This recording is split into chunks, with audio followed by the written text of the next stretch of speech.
know what really makes us mad? Is wasting money on CDs with only one or two good songs. Yeah. Tell them about punk.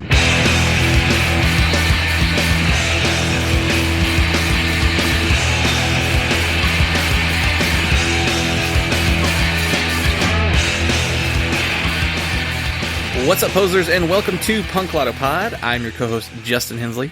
I'm your other co-host, Dylan Hensley. And this is the show where we choose one year at random and select one punk, hardcore, emo, or punk-adjacent album from that year to discuss. This week, it was Dylan's time to choose, and I assigned him the year 1992, and we will get into that more as we go along. But if you head over to patreon.com/punklautopod, that's where you get access to all of our weekly bonus audio. Last week, we did a 2-in-1 where we talked about the news stories of the week and the music that we listened to over that week. Any big stories jump out to you? It was not a very big news week. It was not. It was not. I felt like we kind of burnt through our stories pretty quickly. Yeah, So- like some of the more notable stories were like the Henry Rollins and Ian MacKaye, doing a record together, whatever that's going to be. Yeah, but it was like not news. It was like they're doing something, but we don't know what it is. Yeah, it's all secretive. Yeah, that's kind of like the big news piece, honestly. There wasn't a ton to go off of. It is getting closer to the end of the year, so, stories are going to slow down unless like something weird happens, but then it does also just give us a little bit more time to focus on the albums that we listen to, which sometimes get the short shrift whenever we are doing a regular episode on a heavy news day, so I don't know. We talked about some interesting stuff. Dylan you did a like deep dive into albums released within like the last 5 years, basically since 2020. Not a super deep dive, but yeah, that was pretty much the focus of what I listened to this past week. Because I was just thinking of, the last 5 years have been good. Mm-hmm.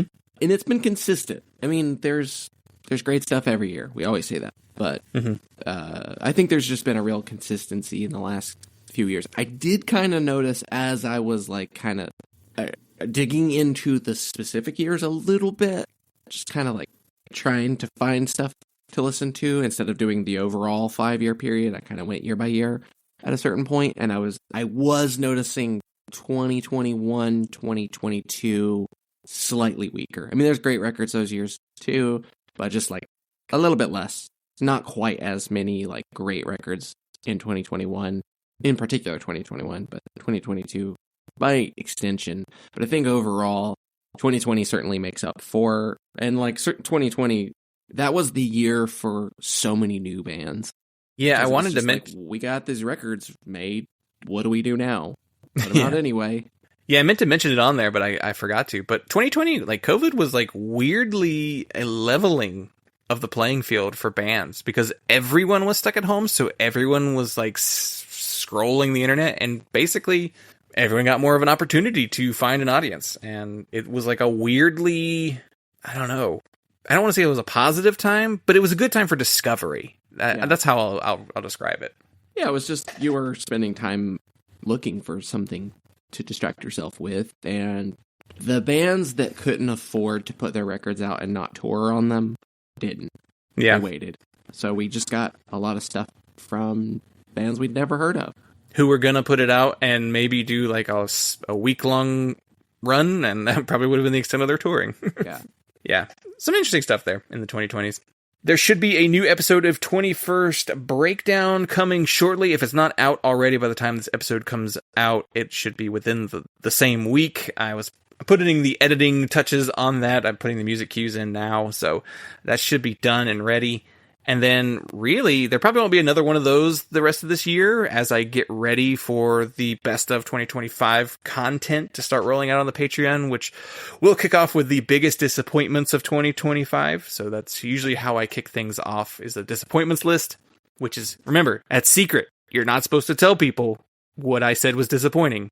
So that'll kick things off, and then we'll do our demos and EPs and splits and all that kind of fun stuff as the month goes on once we get through it. So yeah, a lot of content coming your way on the Patreon. All for $1, all in that $1 bonus audio tier. Though if you sign up for the $5 tier, that means you get your name said on the show every single week. So shout out to our producers, Dave Brown, my co-host on Bookenders and writer of the newsletter Oklahoma Lefty. Shout out to Steve Long, writer of the newsletter Otter Limits, as well as host of the podcast Rebel Nerd Radio. Shout out to Jason W., writer of the newsletter Songs About Chocolate and Girls, which is now up to 2 a week. It is now a bi-weekly article series. And shout out to Zach in Oregon, who just did a review of the recent Amusement, I think it was Amusement, Fever Sleep, and Spares all playing together. And there are some very funny pieces of information in there. I don't want to give it away because it's such a funny article. The first portion of it is very funny because it's just he describes it as he forgot how to act in public, and stemware is involved. It's quite entertaining. Producers also get access to a exclusive once-a-month bonus piece of audio where we choose an EP and put it in a poll, and you decide on what we talk about.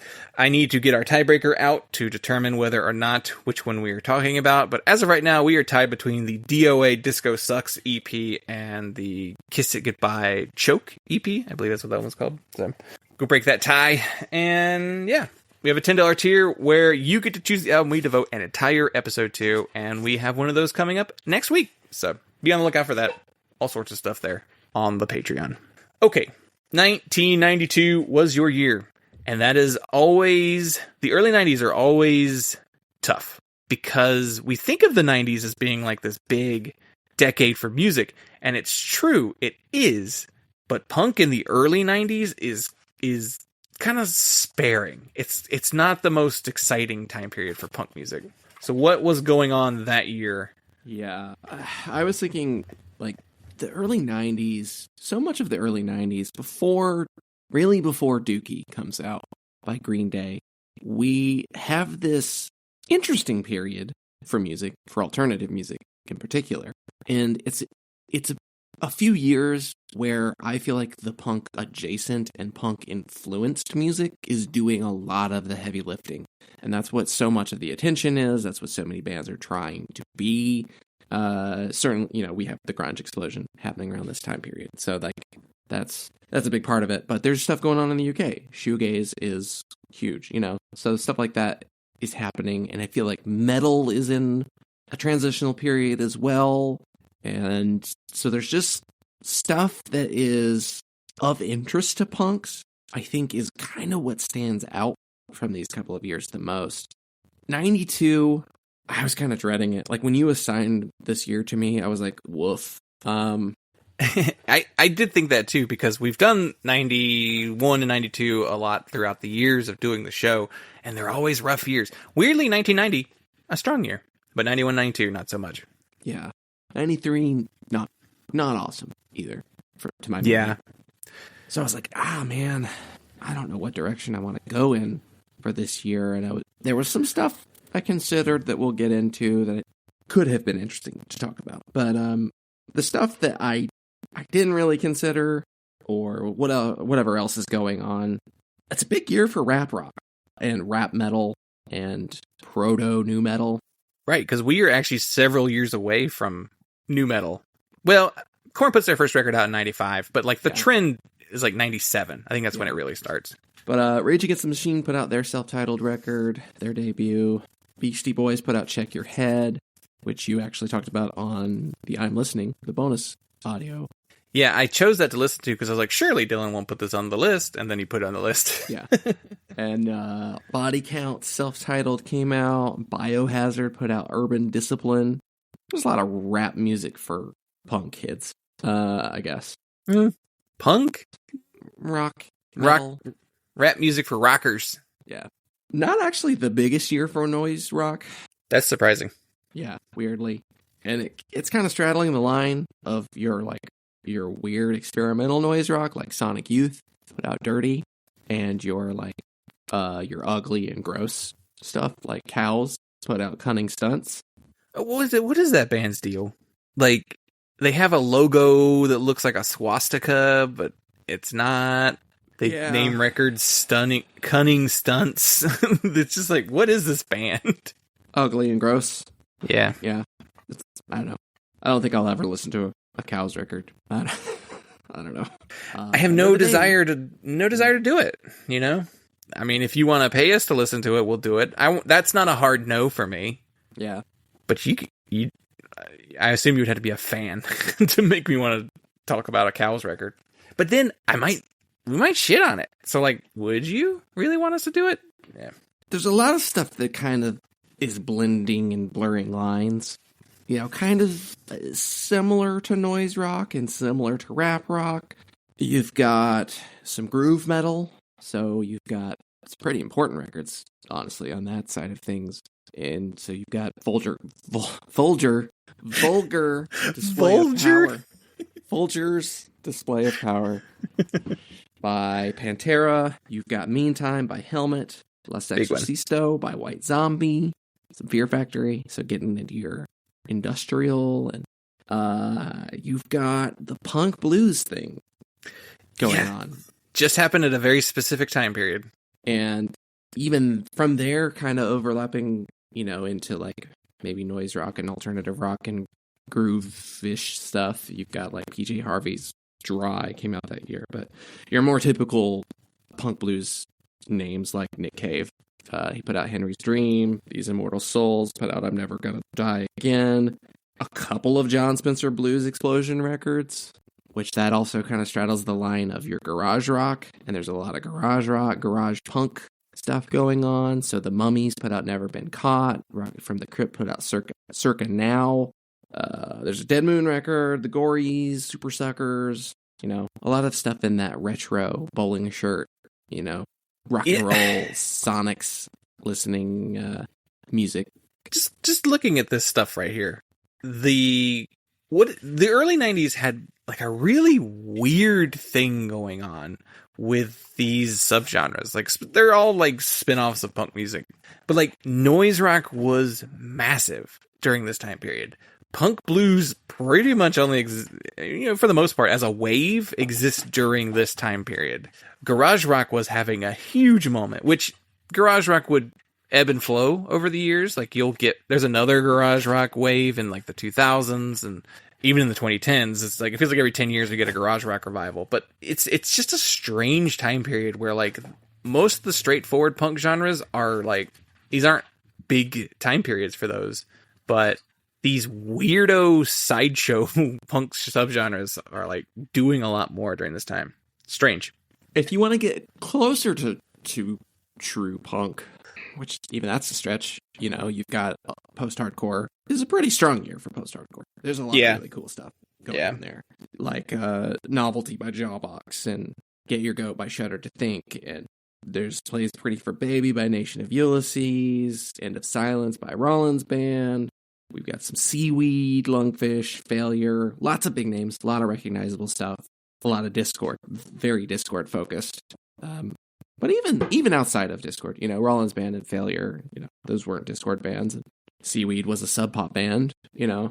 So it's spreading. It's a good year for that genre. And I think similarly, along similar lines, you have some emo stuff going, but it's a lot closer to your emo core, more of a continuation of the Revolution Summer stuff.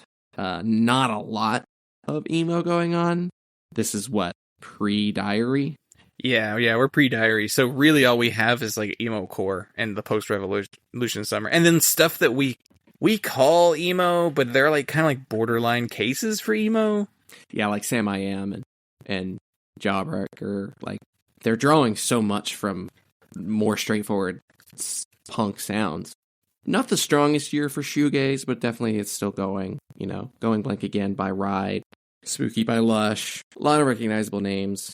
And a lot of names I don't know, honestly. So it's still going pretty strong over in the UK. It hasn't switched over completely to Britpop the way that it would in the next couple of years. And there's some ska, some pretty recognizable stuff. 40 Ounces of Freedom by Sublime, No Doubt self-titled. More Noise and Other Disturbances by Mighty Mighty Boss Tones, Skink and Pickle Fever. Here's a Toasters record. It's not the biggest year for third wave ska. It's still pretty early into that. But a lot of the big names are there. You know, funnily, looking at those ska records that came out that year, it's the more forward-looking genre at this point. Like, I feel like these bands are all about to be really big and really important within the next, like, 5 years. And a lot of the other bands that we mentioned there, they're not the ones, really, that are going to be the big name going forward. So, yeah. Yeah, ska took a long time to get its opportunity. It needed to it doesn't have its wave until after we get the big pop punk Yeah. buy up, and there's this another big mainstream labels trying to scoop up punk bands that gives ska its big push, but the seeds are there. Yeah. Well, what did you almost pick? Because you have a few different styles here that you were pulling from. Yeah, like I said, when I first looked at the charts, one of the first things that jumped out to me was Liar by Jesus Lizard. I was thinking, like, this might be the year, it's the right time period to do a noise rock record. It is certainly around the peak of Jesus Lizard's career. This record would be an easy one to talk about, because I think it is pretty representative of what they're doing at the time. It's maybe not the biggest record, and I think that's probably why I just decided to not go with this one, because there's more recognizable Jesus Lizard records, and because I don't love the Jesus Lizard. Yeah. So, like, if I'm gonna go, second, third choice Jesus Lizard, I feel like that's not the fairest shake to them. They're a band that I think deserve their due. There's a reason a million bands tried to imitate them. They're a very interesting band, and I've enjoyed plenty of their records. I just don't love them. Yeah, they're definitely a like, don't love band for me, but you're right. Like, Head or Goat would probably be the LPs that I would prefer to talk about from them. If I was picking based on pure enjoyment, I would have gone with Super Genius by Circus Lupus. That's their first record. I've talked about them before, off and on throughout the years on this show, and it's just, I love this shit. It's hard to explain, and it's kind of like, I think it got hardwired into my brain when I was like 17 and listening to like Frodis records obsessively. But Circus Lupus were doing that groovy, real weird, sassy post-hardcore, similar to like Shudder to Think and Rye Coalition. Circus Lupus definitely had a little bit of a noise rock influence, a really big Fall influence. They get kind of compared to them from time to time. But it's such unserious hardcore that I think still kicks ass. Like, it's just big, beefy riffs and, like, a guy with a silly voice yelling weird phrases over top of it and beating you over the head. I just like that. I just like that kind of almost making fun of hardcore and, like, tough guy and mentalities and just being a little weirdo. You may be the biggest Circus Lupus fan I've ever met. I love those records. I like them too, but it's just funny that you just like, you go to bat for those records so hard. And I don't know. I mean, I'm sure there are other people out there who love them too, but it's just funny that Circus Lupus is like, this is your band. I don't know. There's something about it. It's just like, there's like I would say there's no middle ground, but there is. I think there's plenty of people that are like, yeah, these are pretty enjoyable records or whatever, but there's no high mid. It's like, once you get to a certain point, you're just like, fuck it. This is awesome. 5 stars. Blue baby, blue baby. And I considered, a lot less briefly, but I did consider Crossbearer by Starkweather. I don't think this kind of metalcore really properly gets talked about in general. We tend to kind of reference it a lot, but don't often go deep on it, other than you've gone deep on the Metalcore Chronicles. Yeah. Bonus content. But, on the main show, in terms of devoting entire episodes to albums within this genre, like we've done an Integrity record. Yeah, we did. Is that it? Oh, I guess as far as, Like that real early. I mean, we had almost done the first Converge record a long time ago, but we didn't actually end up recording that. Yeah, one of those lost episodes in the sense that we just didn't do it. But I find this like little real early era of metalcore so fascinating because it's so weird and ugly and extreme. Yeah, they're all weirdos, like all of them. It was like, yeah, the Cleveland crew itself. Like, there's so many Cleveland metalcore bands, and it's the Integrity effect. They're all from Cleveland, but Die Hard was the original band with Dwid and a bunch of the guys who went on to do Integrity. So like, there were just a bunch of Cleveland bands doing that kind of stuff. There's the New Jersey stuff with Rorschach and those bands. They're Starkweathers. They're Pennsylvania band, I believe. and they're all just weirdos. And metalcore wasn't really like a scene yet. Like it wasn't. Cleveland was the only one that actually felt like a scene. The rest of it's all like spread around and like just random places. Like, you know, Raid from, was it Memphis?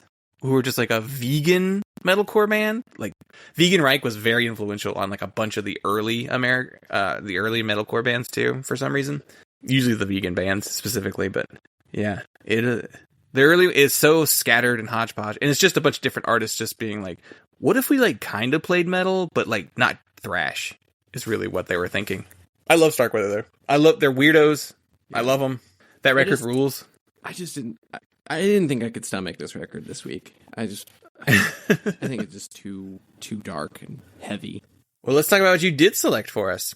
So, I gave you the year 1992, and you selected Don't Turn Away by Face to Face.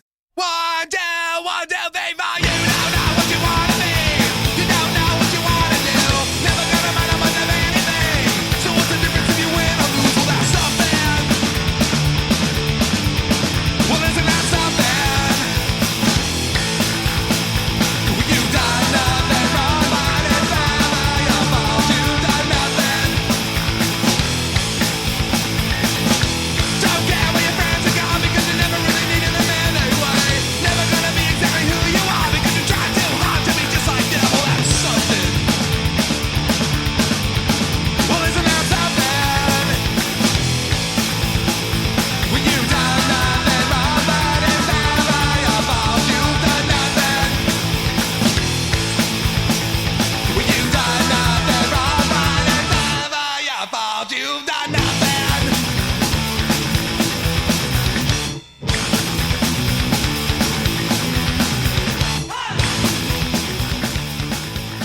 Some stats on the band. They are from Victorville, California. They formed in 1991. They play a style of punk rock. I guess we would call this skate punk, a little bit of pop punk, maybe melodic hardcore, but I'm thinking mainly just skate punk is the defining genre. This was released October 20th, 1992 on Doctor Strange Records. That date may not be the most accurate, but it was the only date I could find, and I found it on a test pressing on Discogs. No one else had an actual date for it. This is the band's debut album, and the personnel on this record is Matt Riddle on bass, Rob Kurth on drums, Trevor Keith on guitar and vocals, and it was produced by the band. So, what made you choose this record? Because this is kind of outside your wheelhouse, your usual wheelhouse at least. Yeah, so I picked this record because I thought it would be nice to kind of get off the beaten path a little bit and not pick a band we've talked about ever, for one. But I also really wanted to pick something that felt relatively straightforward and traditionally punk. We've been on a lot of gimmicks lately. We've done a lot of post-hardcore lately. We've been a little wonky, I guess, you know, and I wanted to do something that just felt capital P punk, you know, and for this time period, that's skate punk. I mean, that's the only other big trend I didn't talk about because all of it is the also rans, you know, from this episode. So, yeah, I don't know. Yeah. I just felt like skate punk it's an interesting era of punk. I think it's something that, like, I'm not super into, and it's not because I dislike it, though there's certainly bands I dislike within it. You know, some of the biggest bands I actually just really don't like in the genre, but there's plenty of other stuff I've heard that I do like, and there's adjacent stuff if you want to get into melodic hardcore and pop punk from this time period. A lot of it just kind of blurs together. So it's like, I'm not fundamentally opposed to this sound. It's just not something I listen to a ton of. And that kind of plays into my experience with Face to Face. It's like, I've heard them, but I've never spent any significant time with them. Yeah, it's skate punk is a genre that I don't typically go to that frequently either, but you're right. In the early 90s, it was the genre of punk that was the most straightforward. You can draw the line directly from the Ramones to skate punk. Like, I think you can get there very easily. You know, you take the detour through hardcore, and really all that that does attribute, you know, it does give skate punk a little bit more of an edge as far as like it's faster paced, and that's what it borrows, I think, from hardcore the most, is just the pacing. But yeah, it's not a genre I go to a lot. And I do think at this time period, like pop punk and skate punk and melodic hardcore were a little bit more defined. Like there is more of a distinction between the three sounds. But within like the next like 2 to 3 years, they kind of like mush together and become almost the same sound. And I guess that's just the epithet sound. It's kind of what happens there. And the epithet sound's not really my thing. I guess like there's bands I like who do it, but it as far as like a style, it's not one I go to. It's not what I reach for when I want to hear punk music. But yeah, this is probably one of the most straightforward punk records you could have selected out of all your options. Now, you mentioned them briefly, the Also Rans. What else is going on? What fits under this umbrella of punk in 1992? Quite a bit, actually. I didn't feel like sitting down and like really parsing out, oh, well, that's a pop punk band, or that's a melodic hardcore band. That's strictly a skate punk band. Because it felt like there was enough overlap and similarity in these bands and this style of music. But Green Day put out Kerplunk. The Offspring put out Ignition. Bad Religion put out Generator. Bad Religion are probably our elder statesmen of this wave of punk at this time. You know, I guess they're you consider them mostly melodic hardcore, but there's a skate punk element to their sound too. Yeah, I mean, without Bad Religion, there is no skate punk. Right. I agree. Yeah. I mean, well, okay, that's credit to what, Gangrene. Yeah, with their actual skateboards on the cover of the record. Yeah. JFA. Yeah. Does JFA predate Bad Religion, though? I don't know if they do. And if they did, they're Arizona punks? Yeah. So, they weren't influencing anybody back then. I mean, JFA was 81. They were pretty early. Yeah. I guess Adolescents are considered like an early one, too. But you can easily just call Adolescents just hardcore. American hardcore. And a lot of what early skate punk is just melodic hardcore from that time period. And Agent Orange, I guess. Agent Orange. That's almost surf. So going in another entire direction. But NoFX put out White Trash, Two Heaves and a Bean. I hate saying the name of that record. It. Don't get mad at me. I mean, we did that Mike Park band. That is just a slur. Yeah. Lagwagon put out Duh. Dag Nasty put out Four on the Floor. All put out Percolator. We've got some No Use for a Name. Some pretty early Avail. Mr. T Experiment put out Milk Lemonade. Round the Quarter Fudge is made. Yeah. Does it say that on the back of the sleeve? I see London, I see France. There's a Down by Law record. Mm-hmm. A lot of big names. Yeah. All of them, actually. Basically. Yeah. Other than Pennywise. We probably have a couple years before we get... Pennywise might be a band already, too, by 92. Yeah. They may have already had their first record. Yeah, they formed in 88, so... Yeah. Oh, yeah, their first record, the self-titled record's the year before, 91. Yeah, so okay. It's just an off year. Yeah. So... This record was released on Doctor Strange Records. So in 1992, Doctor Strange only had 2 other records, and it is Jabbernowl, I think is actually what it is. Jabbernowl. I don't know how to pronounce it, but the My Sight 10-inch and the Rhythm Collision album Now. Doctor Strange was not doing a lot. Also, Doctor Strange does not last much longer. They eventually go out of business. So very short. It is funny to talk about, Face to Face, and I think of them as an Epithet band so much, but they were not on Epithet at this stage. Epithet's not one label. They were not on Epitaph or Fat Wreck at this point. Well, let's do the story then. So, Matt Riddle and Trevor Keith were high school friends and began playing together in the heavy metal band called Victoria Manor in 1987.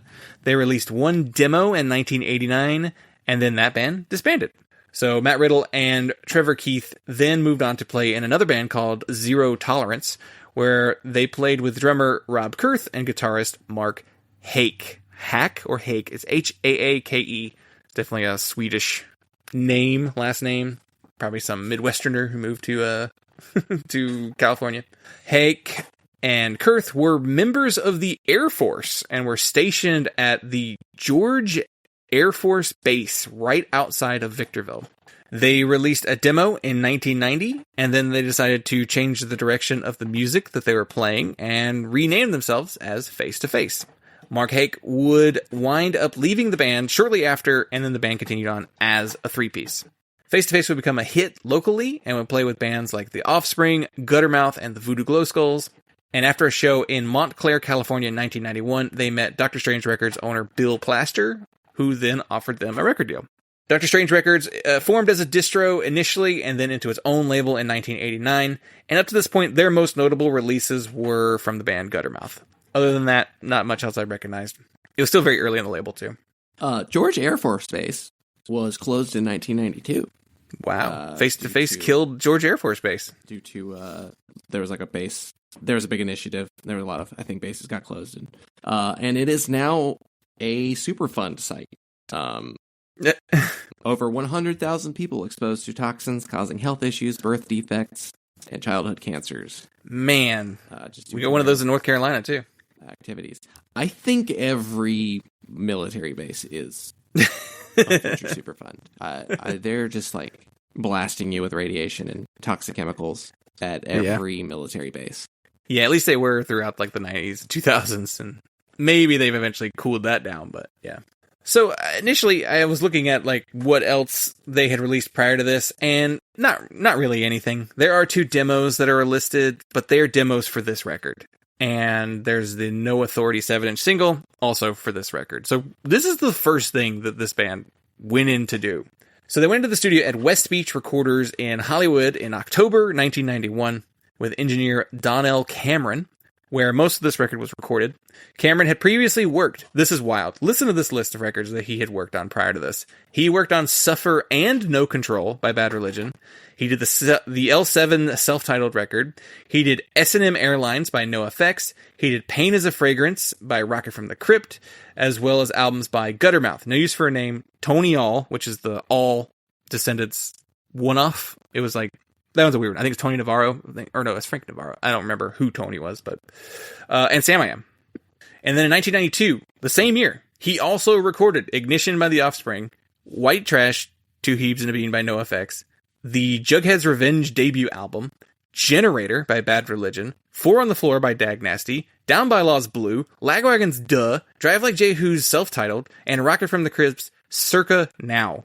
This guy, I mean, most of these are engineering, not so much producers, but like, he recorded almost all of the punk that we talked about in the Also Ran section and above. He just left the mic set up, right? He's the dude who I think just helped establish what 90s skate punk sounds like. I think he's the engineer because I think he worked closely with Brett Gurwitz, I think is who he worked with. So like he's basically like, they maybe even own the studio together, the same studio together. So yeah, this guy like helped record the entire sound of the early 90s scene. Yeah, because all of those records have basically the same sound. Yeah. You know, it's just Bad Religion could probably afford to do more overdubs. Yeah. Yeah. And probably insisted on like more compression or something, you know. So they go in to record this record, and when they're finished with it, Doctor Strange has trouble funding the release. This is not a good sign. Doctor Strange eventually goes out of business, and like they're only a label for a couple years, and they're already like, we don't have enough money.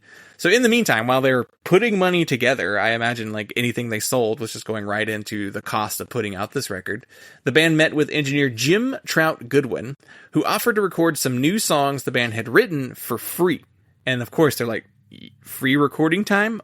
Of course we will do that. So then in August of 1992, they went back into the studio, this time at Anarchy Studios in Los Angeles. Jim Goodwin had no major credits prior to this album, but he recorded the songs Disconnected, No Authority, Pastel, and Walk Away for this record. These songs were then included into the album when it does finally come out. And because now we have 2 different recording sessions, Jim Goodwin winds up mixing the whole record. A new mix from scratch, because the record had been actually mixed with the original run. So basically it took so long, they wrote more songs and got some recorded for free. Disconnected being a very important song. There is also a sequencer credit on this record. Mick Bruling is credited with sequencing this album. I've never seen that credit on any other record. That's really funny. And that guy did nothing else. which is Yeah. weird too. Like, who are you?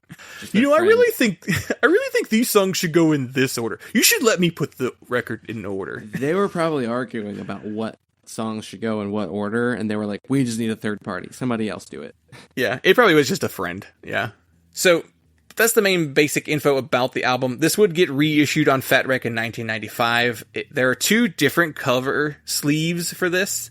And there's the blue cover, which is the original Doctor Strange version of the record, and then the red cover, which is the Fat Wreck reissue in 1995. The Fat Wreck one is the more famous one, but the blue one is the original. I don't know, what looks better to you, the blue or the red? I think the red. I think the red looks better. Yeah. But the blue's the original, so that's the original cover, But also there's a picture of it's like all one color, and then there's like this sliver of a photo with like someone like in a corner of looks like a warehouse, or maybe it's like a brick building of some sort, just like hugging their knees in the Minor Threat Alec Mackay pose.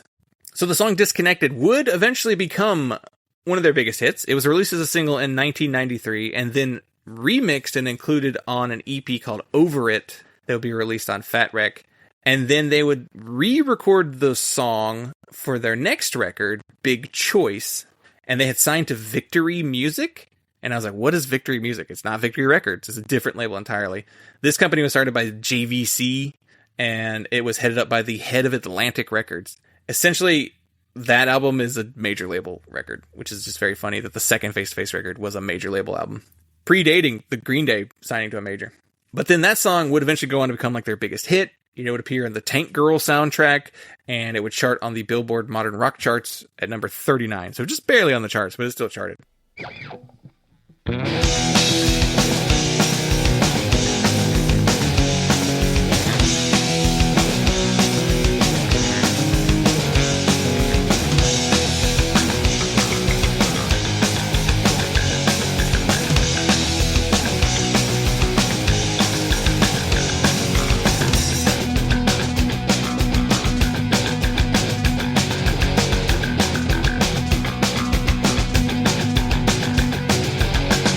You don't know one thing about me.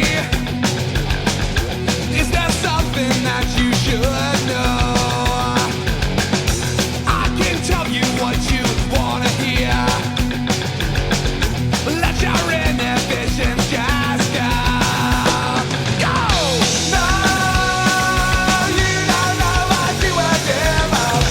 No, you don't know what you were doing. You don't know what you want. It may take you years to find out. You don't know what you need. Something that may never come to you. And yeah, that'll be the main stuff there. We could talk about, we could have talked about this in the earlier part. But what is your experience with Face to Face? Very, very little. Like I said, I've never really spent much time with them. I don't think I've listened to a full album. I have heard them. I definitely knew basically what they sounded like. That was kind of You That know was- one song very, very well. Yeah, Do you know what that one is? Disconnected. Oh, well, you know another one very, very well. Oh, what is it? Their version of Popeye the Sailor Man on the Saturday Morning Oh. Cartoons compilation. Popeye the Sailor Man. They just played it fast, face-to-face style. Super fast. Yeah, so very little experience with them. Just kind of knew who they were, and I figured it was, I don't know, enough of a blank slate. I was curious. I didn't feel like I was going to go into this with like expectations. I didn't have preconceived notions of Face to Face. I was just like, they're one of the good ones. I was gonna say, what were your preconceived notions of this band before listening to the record? I think I probably put them in more of like a Down by Law kind of category. Just good enough, That was kind of what I thought of them. I figured there was a chance I would enjoy the record. I guess what I'm trying to get at is, what did you think their place in punk was historically? Not important necessarily. So this is what I was kind of getting at. Like they just struck me as a band that was around at this time and have had a long career. Okay. that's kind of where I thought you were at with this band, and I was just wondering if that was true. What if I told you they were considered like an extremely influential band? Yeah, that would surprise me. They were. They were a very influential band on like early 90s skate punk and the Epiphat sound. They have their first handful of records are considered, their most popular and their strongest albums. But yeah, Face to Face were kind of a big deal. And they're kind of a big deal in the same way that like the first Propagandhi record is a big deal. How to Clean Everything. And like Face to Face were really important for the time, but I feel like they have fallen off in importance, maybe due to just kind of releasing middling to okay records in the late 90s and in the 2000s, and then basically becoming like a legacy act. I don't know if they're like as important as Lagwagon, but they might be like that next one down, or they may even be. I maybe need to get a second opinion on that, but they're very important and they were influential on the skate punk sound. So I was just kind of curious to see like where you had them logged in your mind, because I don't think because of our age and when we came up, they weren't important anymore. They weren't as major a deal. And I feel like I only really like learned about it just by like reading about later and like listening to a lot of those early Face to Face records where I was just like, oh yeah, they were kind of like a big deal. They're not Bad Religion, they're not that level, but still very influential and very important band. I think the reason why they may have been so important is because the style of skate punk they played was a bit more accessible and not as technical. I feel like they weren't like showy guitarists, and they were focused more on like crafting melodies more so. They also seemed like attainable. Like I feel like you could listen to a Face to Face record and go, I want to do that. Whereas like a lot of skate punk bands, it's like that's very fast, or it's very technical, and like that's a little harder to get. So I think Face to Face were like working man skate punk, and yeah, attainable. Like you could do it. You could do what Face to Face were doing.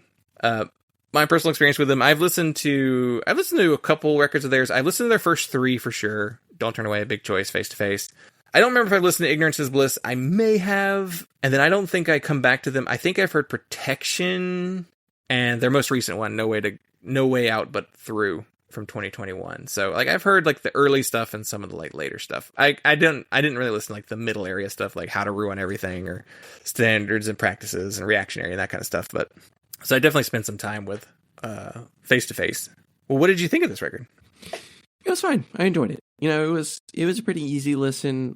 I felt like I got out of it what I wanted out of it, which was a fairly enjoyable punk record from the early 90s. I don't think that I went into it with the expectation that this was going to be an amazing record. I didn't think this was going to be like my new favorite band. And I think that expectation was met. But I did feel like, it did confirm my suspicion that Face to Face would be one of the skate punk bands I would want to hear. And I would say in the future, I wouldn't mind to listen to some of their other records. Now, I'm not going to go out of my way to listen to the rest of the Face to Face discography, but a decent band. And I get what people get out of them, too. Like, I get the appeal. I get the appeal of this more than most of the big skate punk bands, of the Epiphat bands, where I hear that stuff and I'm just like, ugh. This is something that is accessible. Yeah, I think that is a good way to describe them. It is funny. There is a point where so much of the, like the Fat Wreck discography is just like, it's so NoFX indebted that I think that's what I'm not liking out of a lot of that kind of stuff. I don't get the feeling that Face to Face were like super inspired by NoFX. Maybe they were, but I could see Bad Religion being a bigger deal to them. But even then, yeah, actually, I do see I hear the traces of Bad Religion here, like the harmonies, and I guess that's the biggest thing. But like the more emphasis on melody than so much of just like playing as fast as you can. Now they don't do the harmonies nearly to the level that Bad Religion do. I think it's because they're just not that good of singers. They're not that strong of a singer, specifically Trevor. But yeah, I definitely think that they were. I agree with you. They're the kind of skate punk that I do like. Like, I do like Face to Face. I like quite a few of their records. And I like what they do. It's a little bit more gruffer. It's not so much as, like, just play as fast as possible. And but they managed to put in some, like, decent hooks and crafted, like, a super well-known song. Disconnected is such a well-known song. Like, even if you don't think you know Face to Face, there's a good chance you know Disconnected. If you've been to a punk show and heard overhead music, there's a high chance you've heard it Disconnected at some point. I don't think they're a label, I don't think they're a band that, like, you have to hear everything. And I think that might even be kind of, like, obvious when you look at the fact that they just kind of jump from label to label a lot. So this is Dr. Strange. They go to Victory, which is essentially a major label. They do one on A&M Records, which I guess is probably because of Victory. So they had two major labels. Then they go to Vagrant, then Beyond, and Lady Luck, and then back to Vagrant, and then to Antagonist, then to Rise, and then to Fat Wreck again. They kind of jump all over the place as far as, like, labels they're signed to. And I was looking to see if there's any other labels for their, like, EPs that I'm missing, but Kung Fu Records, look out. That's a compilation. But yeah, they kind of just jumped around. And I don't know I think it's because, like, that middle period is just not really looked at as, like, this great time period. I enjoyed this record. You know, I'm familiar with it. It's probably the record I've heard the most from them. So I was pretty familiar with it. It's not one that's, like, burned into my memory, but I definitely recognized quite a few songs on here. Remembered them, Disconnected being a biggest one. But yeah, it is exactly what I thought it was, you know. Yeah. I mean, I will say, while I was listening to the record, I don't think that it's a direct influence. Well, okay. One direct influence that I think is possible, and this is really only to you that I'm asking this, because I don't think the majority of people who are going to listen to this episode are going to know this band in particular, especially their early material, but I feel like Face to Face is, of the bands that I'm familiar with, that they may have immediately influenced. There's a lot of stuff on here that reminds me of 90 Pound Wuss, their first record. Interesting. Maybe it's just the tone of his voice. I will say, yeah. Vocally, they are similar, and they're both flat in similar ways too. Yeah, vocally, I can see where you're coming from. I don't think musically they were that as influenced. I think that first 9 Pound was more influenced by, like, 80s hardcore. Yeah, and maybe that's just the similarities of what they're doing, and they're pulling from similar places. But I do hear Face to Face. I hear more broadly that aspect of skate punk that is influential to orgcore. Mm-hmm. Yeah. And that's similar to, like, Propaganda too. I think there's just that bit of overlap too.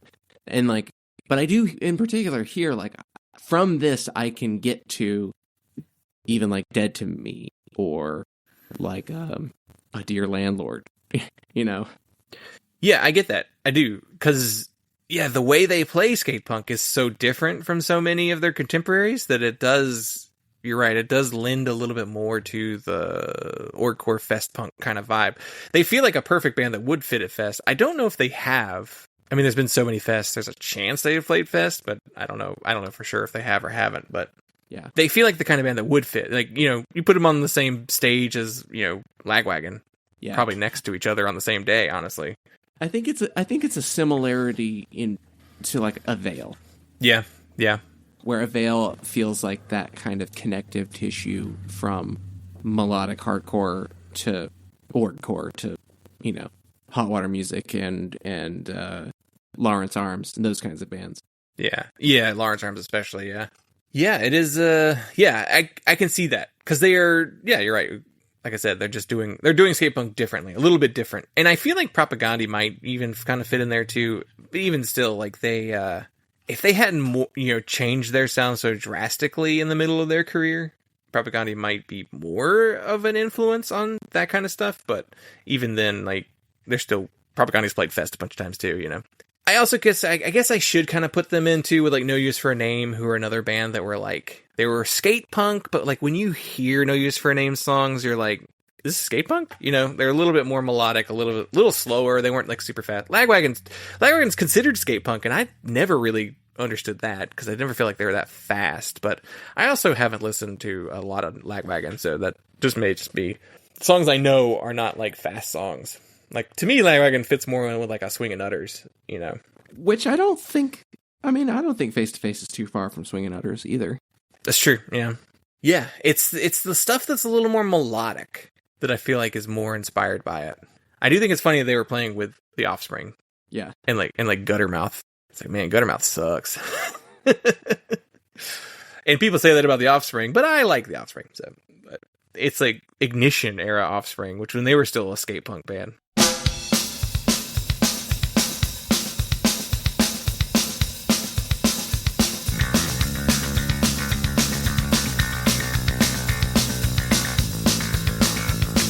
There's nothing you can do about it.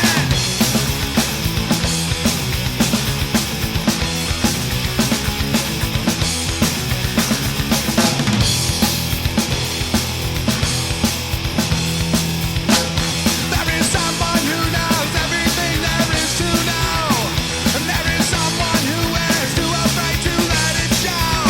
We live by consequences, we never seem to get it right. Conduct of circumstances, sometimes we may lose the fight. Wouldn't you know something is going wrong?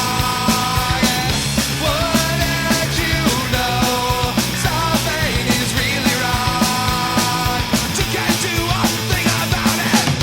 No, no, no, you have no authority. No, no, no, I am who I wanna be. I will say this record is a little samey. Now, part of that might just have to do with it's their first record. You know, they haven't quite fleshed it out. But there are some songs on here that are just like, oh, they're doing something different here. Now that I know exactly which songs it was that they recorded with the other guy, it's extremely obvious. they're noticeably better songs. Well, they're entirely different sounding recordings. You think they sound that different? It was jarring. Did you say Disconnected was one of them? Yeah, Disconnected is one of them, yeah. When Disconnected started, I was like, that's a different recording session. That's a different studio. They mic things differently. That is not the same recording at all. The guitars get super like woofy and full, and like the bass is a little less like picky and bitey, and like I think they did a good job of like trying to mix them to be the same, to feel the same, but like, yeah, they're very obviously different recordings. Yeah, because it goes Disconnected and then No Authority, which I do think are like, I think No Authority is pretty good, but it was chosen as a single, which I found interesting. Disconnected was chosen as like the second single. But yeah, to me, you listen to the record and you hear Disconnected, you're like, that's the number one single. I don't know why you went with No Authority first, which is just, it's a good song, but it's not like amazing. I don't even think it's even the second best song on the record. I thought I Want was better than No Authority. Yeah, Disconnected, No Authority, Pastel, which Pastel felt very different too. Because that's the one that just like slows down randomly in the middle of it. And that one has like those weird kind of like rubbery guitars, which was strange.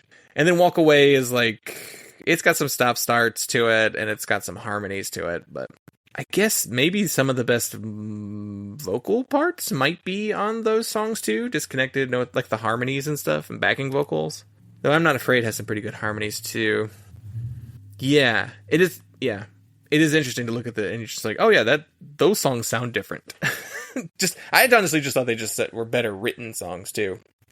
There is a lot on the back half of the record that's just kind of like, this is the same. This is not that different. You know, there's not a ton of variance between You've Got a Problem and Everything is Everything and I'm Trying. You know, like there's not that big of a difference. Or like Do You Care and 1000X. Like they don't feel that different from each other. Yeah. The record is under 40 minutes, so I don't feel like I felt the sameness too bad. If it was like a 45-minute long record, yeah, for sure. That'd be tiring. But thankfully, this kind of punk band rarely made records over 40 minutes. Yeah, I mean, there was a pretty good chance. It came out in 1992. There's a good chance it was going to be like a 50-minute album, though, just because that's what Sam I Am was doing that at the exact same time. So it's like, it's possible. They could have, if they wanted to. I think that was a case of like, we have all this runtime we can play with now on on CDs. We have a guaranteed, 80 minutes on a CD, whereas with cassettes, you probably paid by like the tape amount. And so like, yeah, you could have had like a 90-minute cassette tape, but like nobody was really doing that because you probably had to pay for the tape. And with the CD, it's all the same CD. So you're not really paying anything extra to put more songs on it. That's probably why the bonus track became a thing too. The hidden track. They're like, we have all this space left. Let's put something at the end. I tried to read lyrics and they are fine. They are very Gen X kind of punk lyrics. They are internally looking, talking about how things aren't great with me and everything kind of sucks and everything's fucked, that kind of like, It's not like emo in the sense of like, it's not super emotive and like getting like into depression a ton. There's some like, songs where you're just like, yeah, it's about depression, I guess. I think just the overall vibe of a lot of the lyrics on this record are just like, this is disappointing. I don't like that. There are some like specific references though. Apparently on You've Done Nothing, they quote "Oh, the Places You'll Go" from the Dr. Seuss book. And then on Disconnected, they like straight up lift an entire like quote from the Descendants song Hope. But like I read the lyrics and I'm just kind of like, there's nothing really stand out. The most like notable lyrical content of any of the songs is I'm Trying, which was their like Kids Aren't Alright kind of song. Like, this she's pregnant and she's looking for her next fix. Like one of those kind of like songs that's talking about like people down on their luck, going through substance abuse, that kind of stuff. Which a lot of bands had that kind of song back in the 90s. Yeah, I read them and I'm just kind of like... if you were living in Victorville, you probably were seeing a lot of firsthand. What is Victorville like? I don't even know where that is on a map. North of LA, in the desert, there's an Air Force base. Right, so you need a lot of space to do it, yeah. Lancaster, Apple Valley... above San Bernardino and Riverside. All on the other side of the mountains from Los Angeles, going towards the desert, towards Vegas. You would drive through Victorville on your way to Vegas, towards Barstow. San Gabriel, San Bernardino National Forest. Okay, there's like a line. I guess the mountains are the line, because like everything like Rancho Cucamonga and Ontario, Pomona, Pasadena, all that stuff's like cuts off right there at the line, and then on the other side of the mountains is where Victorville is. Yeah, going out to Barstow. Okay, so kind of middle of nowhere. Army base punks is what they are. I mean, Air Force base punks, I guess. 2 Air Force members in the early version of Face to Face. Yeah, so lyrically, nothing really stand out. Basically, performances. Guitar work, pretty good, crunchy. It sounds nice. It sounds like the sound of the time. Basically having the same engineer record them as every other record from this time period. It's gonna sound pretty good, Yeah. None of the playing is super interesting, but it does its job. And I think thick. Songwriting is good enough that it doesn't need showy guitars. So... Yeah. The bass work's pretty solid. There's a few places where the bass work kind of stands out. It's the kind of places that you'd expect, though. It's just like, oh, here's a bass lead to intro the song. Or like, oh, here's the part where like the guitars drop out, but like the bass and drums and vocals continue. They get, it's the typical places where the bass stuff tends to stand out. Where you get a chance to actually kind of pay attention to it. It sounds pretty good.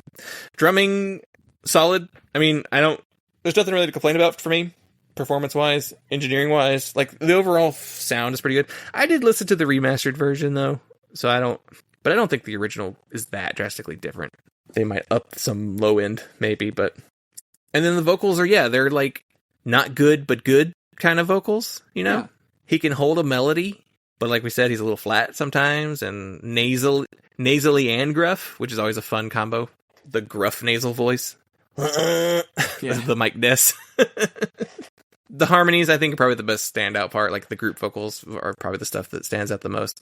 And, like, the chorus on Disconnected is just so good that it's kind of hard to deny. Well, let's do the aftermath. So, Matt Riddle. By the way, there's a pro wrestler named Matt Riddle, and it's been driving me crazy to say Matt Riddle over and over and over again and not think of the actual pro wrestler, who he kind of sucks, but bad guy. But Matt Riddle would record one more album with Face to Face and then leave the band in 1995. He would then go on to play in Pulley and No Use for a Name. So continuing that style music. Rob Kurth would make it through to Face to Face's third album before he would leave in 1998, and he doesn't really have many other major credits. Trevor Keith would be the only constant member of Face to Face, and they would go on hiatus in 2004 and then reunite 4 years later in 2008. He would release a solo record in 2010 and go on to produce some records as well, and he produced albums for the bands Jughead's Revenge, No Motive, Audio Karate, and Moneen, which that one was kind of the odd one out. It's like, whoa, okay. But, to me, that also kind of shows you what some of the influence is from Face to Face. The fact that he's recording like No Motive and Audio Karate records is kind of like, okay, I see. I see who grew up on Face to Face or, was young enough to be influential on them. And yeah, I guess we did kind of talk about the cultural impact of the band going forward. They were a big deal in the early 90s. I mean, they were a major label punk band, which before Green Day was. So that's kind of weird. And kind of cool. They got exposure. But yeah, I think they've fallen off in importance since then. Probably because just like in general, better stuff came along, more unique sounding stuff came along. So they maybe stopped being that influential. And that classic 3-piece is the version of the band that people like the most. So once both of those guys are gone, it's kind of like, oh, okay. It's just Trevor and his Face to Faces, one of those bands. They've had a lot of member churn throughout the years too. I think maybe there's like a drummer who joined in the 2000s who's still active with them, but as far as that's like a lot of bassists. Okay. Oh no, I was wrong actually. Scott Shiflett joins the band in 1995 and he is still their bassist today. So they do keep the same bassist. Scott Shiflett also from, what was he in? I feel like he was in another band. He's been in Me First and the Gimme Gimmes and like 22 Jacks, but his brother is Chris Shiflett from the Foo Fighters. That might be what I'm thinking of, and then their drummer joined in 2008, Danny Thompson. And then they actually have a second guitarist who joined in 2015. They had Chad Yarrow in 1994 as a second guitarist, and then they get Pete Parada on drums in 1998, which I believe he is the anti-vax Offspring drummer. But he left in 2004. So. Oops. Oh, wow. Okay. Yeah, don't worry. Face to Face is not an anti-vax band, as far as I know. But yeah, that was a long time ago. He probably joined the Offspring after Face to Face. So, which now that I know they came out of the same scene, it makes sense. All right. Well, did we win? Yeah, sure. Yeah. I agree because I knew I liked this album before we went into it. So I was like, oh, cool. I'm down for that. I like Face to Face. It's a big record for them. It's like one of the like 3 records we should do from Face to Face. So yeah, I was happy to do this one. You want to give it a rating? Sure. I think it's about a 3.5. I enjoyed it. Yeah, I think I'm right there. I think I'm the same. 3.5 was what I was thinking as well. I think their third album might be better. And I think I might like that one more. But yeah, 3.5. That's where I'm at too, out of 5. So yeah, that's a good one. That's a good one. Of course, we're always open to any comments or corrections. If I was way off base about that influence thing, okay, yeah, let me know. I wasn't there, so I can't say for sure. It's only what I've been able to see looking back at things. They've always been cited in reference. Like people are always positive about Face to Face. Like even people don't care about their later records. They talk about those first couple Face to Face albums. So yeah, I'd be curious to know if I'm wrong about them being influential or not, but I think I'm right. All right. You can follow us anywhere on social media at punklautopod, punklautopod@gmail.com, and our voicemail line 202-688-PUNK, where you can send us a message. We're getting close to the end of the year, so send us a message on what your favorite records of the year are, if you want to, and we'll play them on the show. And Dylan, where are we following you online? You can follow me at Husker Dylan or Major Awards Band. Nothing new to announce on the band front. Going to be working on recording. We're going to do some recording tonight, actually. So cool. So thank you so much for listening. We appreciate you all, and we will talk to you next time.